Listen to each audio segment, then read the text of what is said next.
Hey, folks, we're about to pick the basketball teams right now, so I get first pick. Hey, Jill and I have not gone through what you have gone through, but we have had lightning strike our home and almost lose our home. And we only lost about 25% of it. We were able to rebuild. But the hard part is the memorabilia you lost. The special things that you had put away that you lost. COVID, for example, everybody is frustrated with that. And I understand and I fully appreciate there is a level of malaise. We're 2 years into this thing.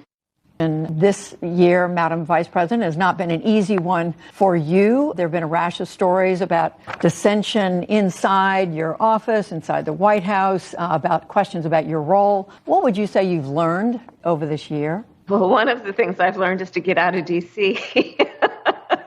I think it's a historic day for our economic recovery.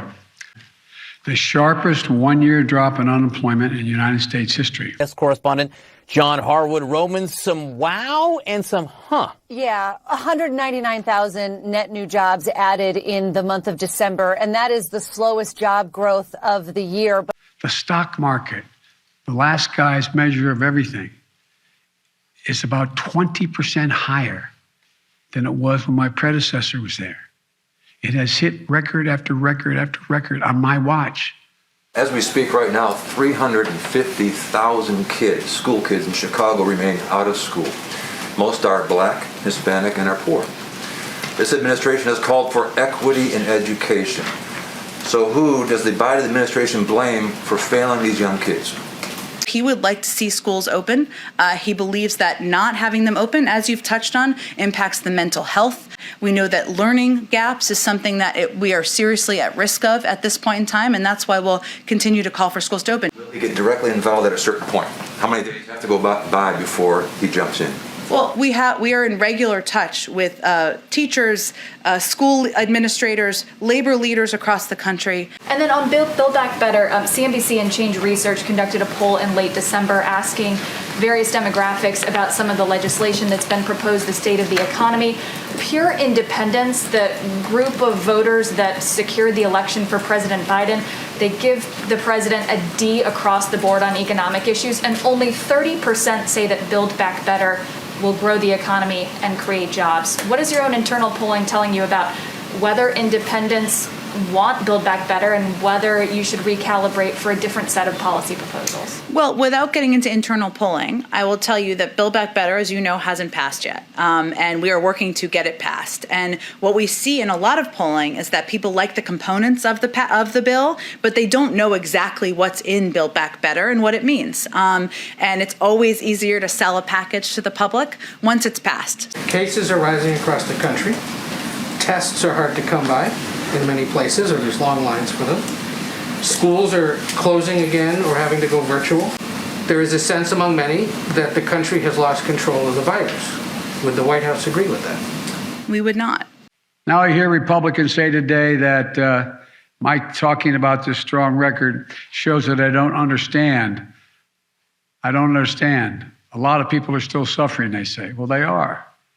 Or that I'm not focused on inflation. Malarkey. They want to talk down the recovery because they voted against the legislation that made it happen.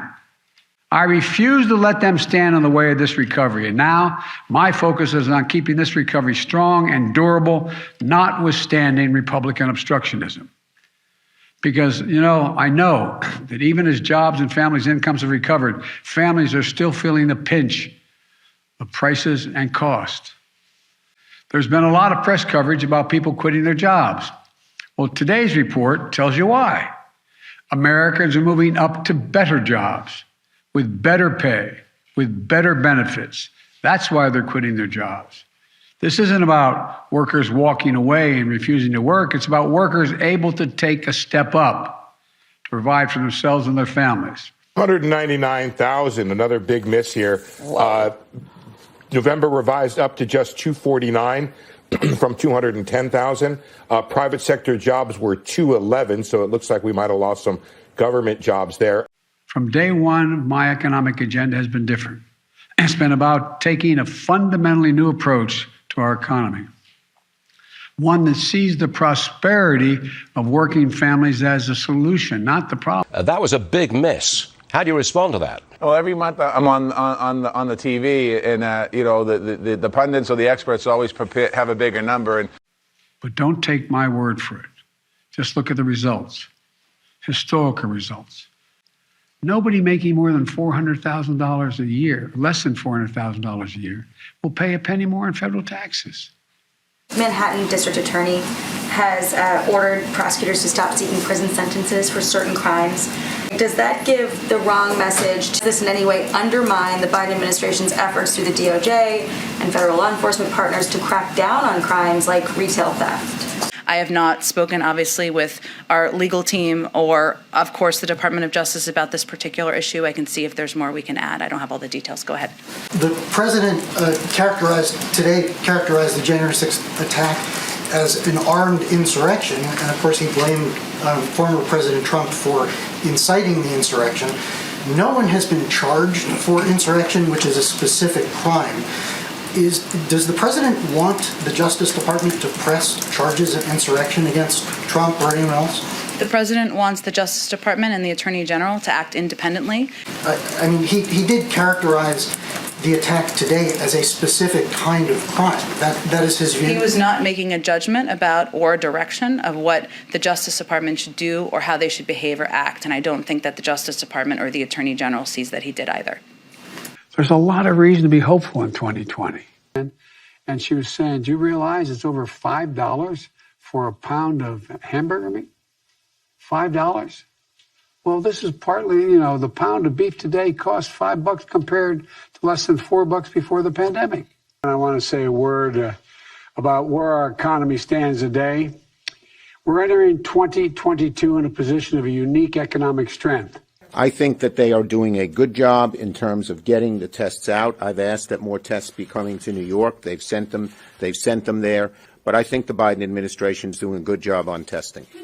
Go ahead. Sorry, I just jumped around there. It was a confusing pinpoint.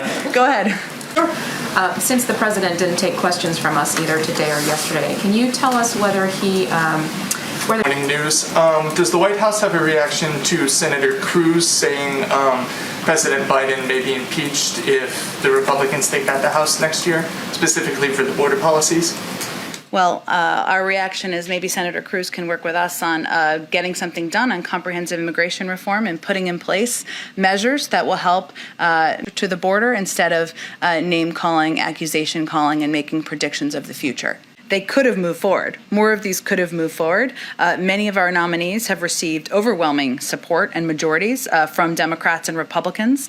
And the process for most of the time in the Senate was wound up in lengthy debates when really there could have been unanimous consent votes and moved a number of them forward. More question. Why is the president not nominated an ambassador to Ukraine yet? And does he plan to do so soon? He absolutely plans to nominate an ambassador to Ukraine. Just like any position, he's always looking to find the right person to nominate to fill the role, an important one. Has he interviewed people for that I'm not position? going to get into more details about a personnel process.